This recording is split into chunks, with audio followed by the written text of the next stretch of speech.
പുതിയൊരു വീഡിയോയിലേക്ക് എല്ലാവർക്കും സ്വാഗതം. ഇത് നമുക്ക് അടുക്കളയിലെ കൊച്ചു വിശേഷങ്ങളുമായിട്ടൊരു വീഡിയോ ചെയ്യാമെന്ന് വിചാരിച്ചു കേട്ടോ. പ്രത്യേകിച്ചൊന്നുമില്ല, ഉച്ചക്കത്തേക്കുള്ള ഫുഡ് പ്രിപ്പയർ ചെയ്യണം. അപ്പോൾ അതുമായിട്ട് നിങ്ങളുമായിട്ട് കുറച്ച് നേരം സംസാരിച്ചുകൊണ്ട് ഇങ്ങനെ ചെയ്യാമെന്ന് വിചാരിച്ചു. അപ്പോൾ രാവിലത്തെ ബ്രേക്ക്ഫാസ്റ്റും പരിപാടിയൊക്കെ കഴിഞ്ഞ് ഞാനൊരു 10 മണിയായപ്പം പതുക്കെ ഒന്ന് നടക്കാൻ ഇറങ്ങിയിട്ടുണ്ടായിരുന്നു കേട്ടോ. രാവിലെ നടക്കുക എന്ന് പറയുന്നത് നല്ല തണുപ്പാണ്.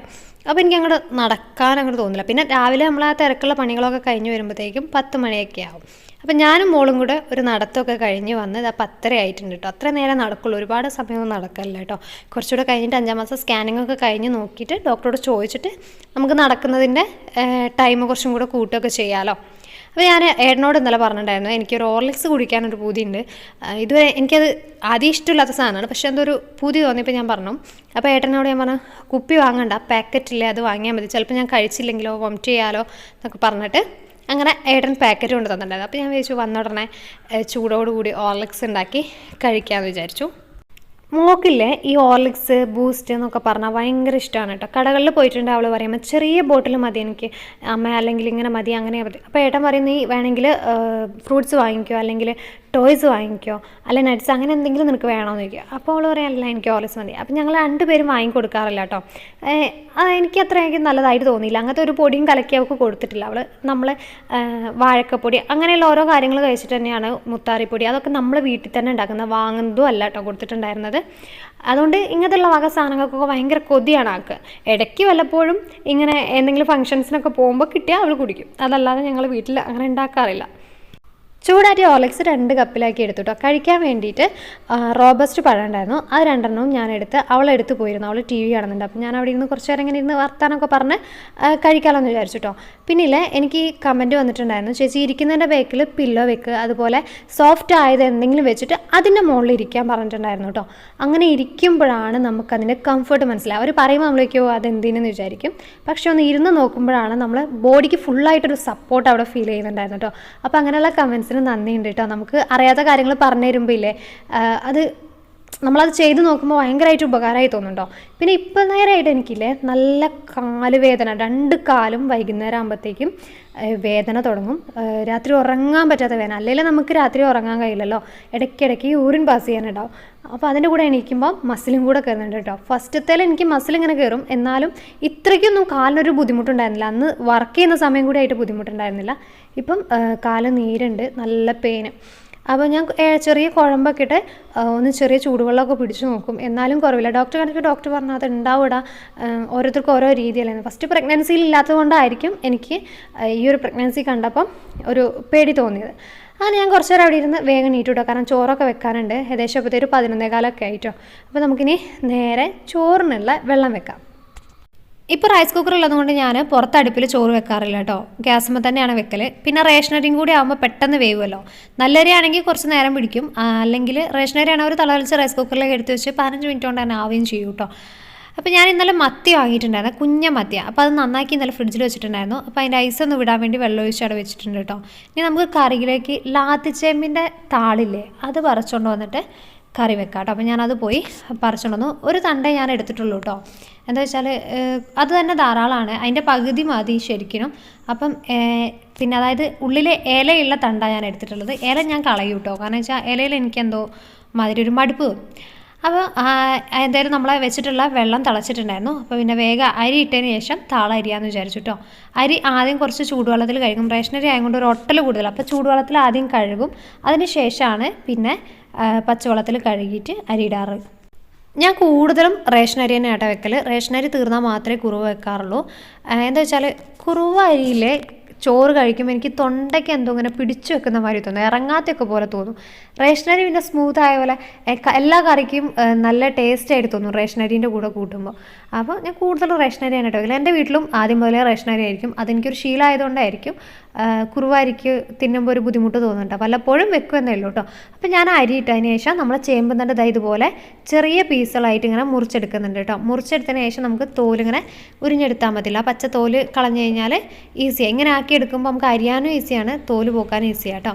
പിന്നെ ഇതിൻ്റെ ഉള്ളിലെ ചെറിയ ചുരുട്ടി വെച്ച അതിൻ്റെ ഇലയുണ്ട് കേട്ടോ, അത് വിരിഞ്ഞ് വന്നിട്ടുള്ള ഇല. എൻ്റെ അമ്മ അതിൻ്റെ കൂടെ തന്നെ ഉപ്പേരിക്ക് ഇതായിരിക്കും, പക്ഷേ എനിക്ക് ആ ഇലേൻ്റെ ഉള്ളിൽ ഞാഞ്ഞൂല വരെ എന്തെങ്കിലും ഉണ്ടെങ്കിലോ എന്നൊരു പേടിയാണ്. പക്ഷേ അതിൻ്റെ ഉള്ളിൽ അങ്ങനെ കയറാൻ കഴിയില്ല എന്നൊക്കെ അമ്മ പറയും, എന്നാൽ എനിക്കൊരു പേടിയാട്ടോ. അതുകൊണ്ട് ഞാൻ ആ ഇല കളയും. പിന്നെ ഇങ്ങനെ ഈ തണ്ട് മാത്രമേ എടുക്കാറുള്ളൂ കേട്ടോ. എനിക്കിത് ഇങ്ങനെ തേങ്ങ അരച്ച് കറി വെക്കുന്നത് ഇഷ്ടമാണ്. അതുപോലെ തന്നെ ഈ ചേമ്പന്താള് നല്ലപോലെ കുരുകുനാന്ന് അരിഞ്ഞിട്ട് കുക്കറിലിട്ട് 2 വിസിലടിച്ചതിന് ശേഷം വെളുത്തുള്ളിയും പച്ചമുളകും ചെറിയുള്ളിയൊക്കെ കൂട്ടി വറവിട്ടിട്ട് കഴിക്കുന്നത് എനിക്ക് ഭയങ്കര ഇഷ്ടമാണ് കേട്ടോ. അപ്പോൾ ഞാൻ ഇന്ന് തേങ്ങ അരച്ച് കറി വെക്കാമെന്ന് വെച്ചു കേട്ടോ. അതിന് ശേഷം അതായത് തൊലി കളഞ്ഞതിന് ശേഷം ഇതുപോലെ നീളക്കനെ അരിഞ്ഞ് വെള്ളത്തിലേക്ക് ഇടുന്നുണ്ട്. വെള്ളത്തിലേക്ക് ഇട്ടില്ലെങ്കിൽ ചേമ്പുതാൾ പെട്ടെന്ന് തന്നെ കറുത്ത് വരും, ഒരു കളർ വ്യത്യാസം വരും കേട്ടോ. അതുകൊണ്ടാണ് വെള്ളത്തിലേക്ക് അരിഞ്ഞിടുന്നത്.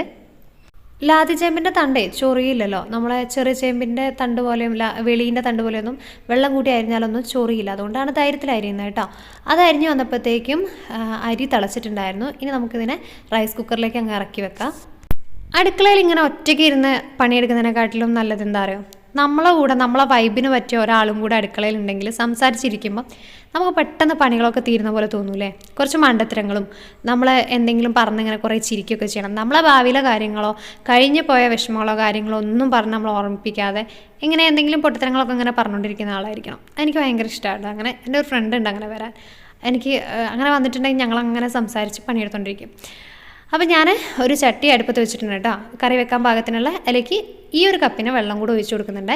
കുറച്ച് വെള്ളം മതി നമുക്ക് ഈ ചേമ്പുംതാൾ ഇട്ടിട്ട് വേവിച്ചെടുക്കാൻ വേണ്ടിയിട്ടാണ്. പിന്നെ ഒരു കപ്പ് വെള്ളം ഞാൻ അപ്പോൾ തന്നെ പച്ചവെള്ളം കുടിക്കുന്നുണ്ട് കേട്ടോ. നല്ല കിണറും ബ്ലീച്ച് ചെയ്തതൊക്കെ ആയതുകൊണ്ടാണ് പച്ചവെള്ളം കുടിക്കുന്നത്. അത്രയും വിശ്വാസമായിട്ടാണ് കേട്ടോ. ഞാൻ തിളപ്പിച്ചാറിയ വെള്ളം കൂടുതൽ കുടിക്കാറുണ്ട്, എന്നാലും പച്ചവെള്ളം കുടിക്കാറുണ്ട് പുതിയ തോന്നിയാൽ അത് പച്ചവെള്ളം തന്നെ കുടിച്ച് തീർക്കണം. അപ്പോൾ അതാ ഞാൻ വെച്ചിട്ടുള്ള വെള്ളം തിളച്ച് വന്നിട്ടുണ്ട്. ഇനി അതിലേക്ക് ചേമ്പിൻ്റെ താളിട്ട് കൊടുക്കുന്നുണ്ട്. ഈ ചേമ്പിൻ്റെ താളും വെള്ളം കൂടെ ഒരുമിച്ച് വെക്കുമ്പോൾ എന്താ പറയുക, ചേമ്പിൻ്റെ താള് താളിപ്പോവും. നമ്മൾ ഈ ചേമ്പിൻ താള് താളിപ്പ് ഉണ്ടാക്കില്ലേ അതുപോലെ ആയിരിക്കും. ഇതാകുമ്പോൾ ആ കറിയിൽ അങ്ങനെ നിവർന്ന് കിടക്കും. അതുകൊണ്ടാണ് നമ്മൾ തിളച്ച വെള്ളത്തിലേക്ക് ചേമ്പിൻ്റെ താളിട്ട് കൊടുക്കുന്നത് കേട്ടോ. ഇനി ആ ചൂടുവെള്ളത്തിലേക്ക് ചേമ്പിൻ്റെ താളൊന്ന് ഇങ്ങനെ മുക്കി കൊടുക്കുന്നുണ്ട്. അതിനുശേഷം നമുക്ക് മൂടി വെച്ചിട്ട് ഒന്ന് വേവിച്ചെടുക്കാം.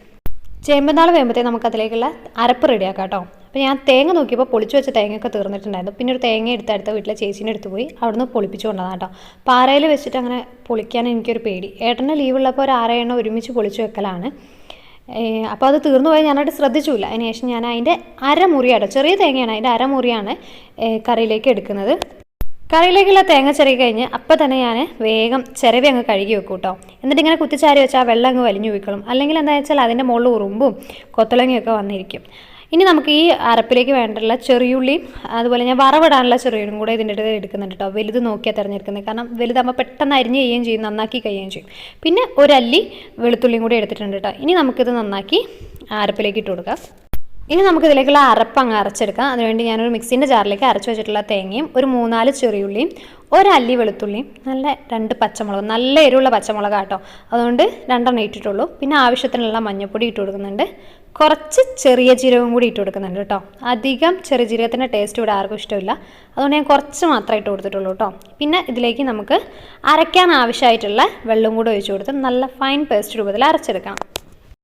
ഇത് അരയ്ക്കാൻ വേണ്ടി ഞാൻ മിക്സിൻ്റെ അടുത്ത് എത്തിയപ്പോഴാണ് റൈസ് കുക്കറിൽ ചോറ് ഇറക്കി വെച്ച കാര്യം ഓർമ്മ കിട്ടിയത്. കുറച്ചുകൂടെ കഴിഞ്ഞിട്ടുണ്ടെങ്കിൽ കഞ്ഞിയാക്കിയായിരുന്നു. നോക്കിയപ്പോൾ കറക്റ്റ് വേവായിരുന്നു കേട്ടോ. പിന്നെ ഞാൻ വേഗം പച്ചവെള്ളം ഒഴിച്ച് അതങ്ങ് വാർത്ത് ഊറ്റി വെച്ചു കേട്ടോ.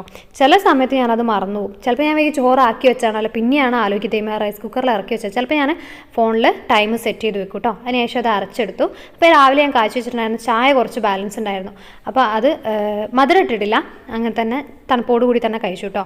അപ്പോൾ പിന്നെ നമ്മൾ ഇട്ടിട്ടുള്ള താള് വെന്ത് വന്നിട്ടുണ്ട്. ഞാൻ അതിൻ്റെ അകത്തുനിന്ന് കുറച്ച് പുളിവെള്ളം ഇതിൽ ഒഴിക്കാൻ വേണ്ടിയിട്ട് എടുത്തിട്ട് പുളി കലക്കി അതിൽ ഒഴിച്ചു. അതിലേക്ക് തന്നെ നമ്മൾ അരപ്പും കൂടി ഇട്ട് കൊടുക്കുന്നുണ്ട് കേട്ടോ. ആവശ്യത്തിന് വെള്ളവും ഉപ്പും കൂടി ഒഴിച്ച് കൊടുത്തിട്ട് ഇനി നമുക്ക് നല്ലപോലെ തിളപ്പിച്ചെടുക്കാം കേട്ടോ.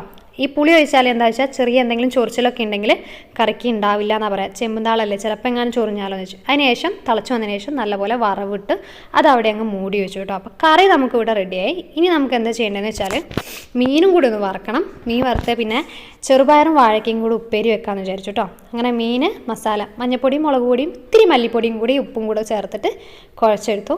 പിന്നെ ഒരു പാൻ അടുപ്പത്ത് വെച്ചു കരിവേപ്പിലയും കൂടിയും വെളിച്ചെണ്ണ ഇട്ട് കൊടുത്തിട്ട് അതങ്ങ് നിരത്തി അങ്ങ് വെച്ചു കേട്ടോ. മീനിൻ്റെ മണം അടിക്കുമ്പോൾ ഒക്കെ ഫസ്റ്റ് ഭയങ്കര ബുദ്ധിമുട്ടായിരുന്നു കേട്ടോ. ഇപ്പോൾ കുഴപ്പമില്ല, ഇപ്പോൾ എനിക്ക് കഴിക്കാൻ പറ്റുന്നുണ്ട്. ഇപ്പം മത്തി ഈ സമയത്ത് കഴിക്കുന്നത് നല്ലതാണല്ലോ. അങ്ങനെ അത് അടുപ്പത്ത് വെച്ചതിന് ശേഷം ഞാൻ ചെറുപയർ ഉപ്പേരി വെക്കാൻ വേണ്ടിയിട്ട് വെള്ളത്തിലിട്ട് വെക്കാമെന്ന് വെച്ചു കേട്ടോ. ഇനി നമുക്ക് ആ ചെറുപയറിലേക്കുള്ള പച്ചക്കായ നന്നാക്കി എടുക്കാം കേട്ടോ. കായ എന്നൊന്നും പറയാൻ പറ്റില്ല, ചെറിയ പൂവമ്പഴത്തിൻ്റെ കുഞ്ഞു കായാണ് കേട്ടോ. അത് വെച്ചാൽ നമ്മൾ ഈ നട്ടുണ്ടാക്കിയതിൻ്റെ ചോട്ടിൽ കുഞ്ഞനുണ്ടായിട്ട് വളമൊന്നും ഇടാതെ ചെറിയ കായായിട്ട് വന്നായിരുന്നു. അതായിരുന്നു കുഞ്ഞു കൊലയായിരുന്നു കേട്ടോ. അതിൻ്റെ ചുണ്ടെടുത്തിട്ട് ഞാൻ 2 ദിവസം മുന്നേ ഉപ്പേരി വെച്ചിട്ടുണ്ടായിരുന്നു. അപ്പോൾ ഇതിപ്പം മൂത്തിട്ടുണ്ടാവും എന്ന് ചോദിച്ച് പറിച്ചാൽ മൂത്തിട്ടൊന്നുമില്ല. പക്ഷേ അങ്ങനെ ഇരുന്നിട്ടും കാര്യമൊന്നുമില്ല, പഴുക്കൊന്നുമില്ല. എന്താ വെച്ചാൽ കുഞ്ഞ കൊലയല്ലേ, പഴുത്തിട്ടും വലിയ കാര്യമൊന്നുമില്ല. അപ്പോൾ ഞാൻ വെച്ച് ഉപ്പേരിയാക്കാൻ വെച്ചിട്ട് അത് തൊലിയൊക്കെ കളഞ്ഞ് ഇതുപോലെ ചെറിയ കഷ്ണങ്ങളാക്കി വെള്ളത്തിലേക്ക് അരിഞ്ഞിടുന്നുണ്ട് കേട്ടോ. ഈ വാഴയ്ക്കും അതുപോലെ വാഴത്തട്ട, ഈ ഉണ്ണിക്കാമ്പ്, ഇതൊക്കെ വെള്ളത്തിലേക്ക് തന്നെ അരിയുന്ന കണ്ടിട്ടില്ല. അതിൻ്റെ കറ കുത്തുന്നതാണോ, പിന്നെ ഇനി അതുപോലെ നമ്മൾ പുറത്ത് വെള്ളമല്ലാതെ അരിഞ്ഞു വെച്ചിട്ടുണ്ടെങ്കിൽ അതിന് കളർ വ്യത്യാസം വരും, ഒരു കറുപ്പ് പോലെ തോന്നും. അതുകൊണ്ട് എല്ലാവരും അങ്ങനെ ചെയ്യുന്ന കണ്ട് ഞാനും അങ്ങനെ തന്നെയാണ് കേട്ടോ ചെയ്യലുള്ളത്. അതിനുശേഷം ഞാൻ ഈ ചെറുപയർ കഴുകി കുക്കറിലേക്ക് ഇട്ടിട്ടുണ്ട്. കുക്കറിലിട്ടൊരു 4-5 വിസിലടിച്ചിട്ടുണ്ടെങ്കിൽ പെട്ടെന്ന് തന്നെ ഉപ്പേരിയാവുകയും ചെയ്യും. അങ്ങനെ അതിൽ കല്ലുണ്ട് കേട്ടോ, നല്ലപോലെ കല്ലുണ്ടായിരുന്നു. അങ്ങനെ അരിച്ചെടുത്താട്ടോ ഈ ഒരു ചെറുപയർ കുക്കറിലേക്ക് ഇട്ടത്. അതിനുശേഷം നമ്മൾ അരിഞ്ഞു വെച്ചിട്ടുള്ള വാഴക്കയും കൂടെ അതിലേക്ക് ഇട്ട് ആവശ്യത്തിനുള്ള വെള്ളവും കുറച്ച് ഉപ്പും കൂടി ഇട്ട് കൊടുക്കുന്നുണ്ട് കേട്ടോ.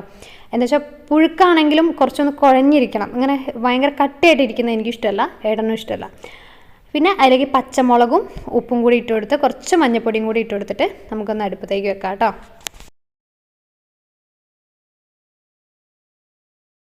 അങ്ങനെ അതങ്ങ് അടുപ്പത്ത് വെച്ചതിന് ശേഷം നമ്മളെടുത്ത പാത്രമൊക്കെ ഒന്ന് കഴുകി അത് സ്ഥാനത്ത് കൊണ്ട് വെക്കുന്നുണ്ട്. ബാക്കി പണിയൊക്കെ തീർന്നാണ്. ഇനി അടുക്കളയിലെ പണിയും കൂടെ കഴിഞ്ഞ് ഇന്നത്തെ പരിപാടി അങ്ങ് കഴിഞ്ഞു കേട്ടോ. അതിനുശേഷം ഞാൻ അവിടേക്കൊന്ന് തുടച്ച് നല്ല വൃത്തിയാക്കി വെച്ചിട്ടുണ്ട്. അടുപ്പത്ത് വെച്ച് വെന്ത് കഴിഞ്ഞാൽ ഇനി ഇതിലേക്ക് പച്ച വെളിച്ചെണ്ണയും കരിവേപ്പിലയും കൂടി ഇട്ട് കൊടുത്താൽ അതും അങ്ങ് കഴിഞ്ഞു കേട്ടോ. അങ്ങനെ അതൊക്കെ കഴിഞ്ഞ് 1:30 ഞങ്ങൾ 2 പേർക്കുള്ള ചോറൊക്കെ വിളമ്പി ചേമ്പുതാൾ കറിയും ഉപ്പേരിയും മത്തി പൊരിച്ചതൊക്കെ കൂടി എടുത്ത് ഞങ്ങൾ 2 ആളും കൂടെ ഇരുന്ന് ഒരുമിച്ച് ഇങ്ങനെ കഴിച്ചു കേട്ടോ. മത്തി പൊരിച്ച് ചിഞ്ചുറിന് ഭയങ്കര ഇഷ്ടമാണോ. പക്ഷേ എന്താ പ്രശ്നം വെച്ചാൽ ചെറിയ മുള്ളാണെങ്കിലും അവൾ അതൊക്കെ ഞുള്ളി മാറ്റി വെക്കും. എനിക്ക് മുള്ള് തിന്നാൻ ഭയങ്കര ഇഷ്ടം. അങ്ങനെ ഞങ്ങൾ 2 ആളും കൂടെ കഥയും കാര്യങ്ങളൊക്കെ പറഞ്ഞ് പതുക്കെ ഇരുന്ന് ആ ചോറൊക്കെ ഇങ്ങനെ കഴിച്ചു. ഇന്ന് ഉച്ചവരെയുള്ള ഈ കൊച്ചു വിശേഷങ്ങളൊക്കെ നിങ്ങൾക്ക് ഇഷ്ടപ്പെട്ടെന്ന് വിചാരിക്കുന്നു. ഇഷ്ടപ്പെട്ടിട്ടുണ്ടെങ്കിൽ ലൈക്ക് ചെയ്യാനും ഷെയർ ചെയ്യാനും കമൻറ്റ് ചെയ്യാനും മറക്കരുത് കേട്ടോ. Thank you for watching.